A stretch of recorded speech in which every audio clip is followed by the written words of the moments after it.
ለዛሬ በፍጹም ከነጋችሁ ላይ አትበደሩ።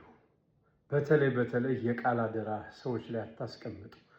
ነገ ላይ ምን ሊያስከፍላችሁ እንደሚችል አታውቁምና።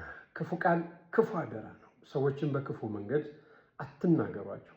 በህይወት ምን ሊያስከፍል እንደሚችል አይታወቅምና። በርካታ ነገሮችን እንግዲህ የተናገርኩበት ጥሩ ቃለመጠይቅ ያደረኩበት ፖድካስት አለ። ትዕግስት ዋልተ ንጉስ ላይ ገብታችሁ ተመልከቱት። እኛ ኢትዮጵያኖች በጣም ውድ ነገርን እንዴት ዋጋ እንደምናሳጣና እንደምናቃልልም ሀተታዎች ይኖሩታል።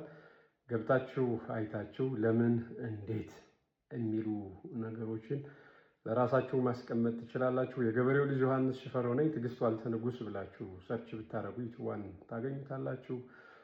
ገብታችሁ ደግሞ አይታችሁ ያገኛችሁትን ገንቢ ሀሳቦች ወይም እንደዚሁም ደግሞ አስተያየት ካላችሁ አስቀምጡልኝ።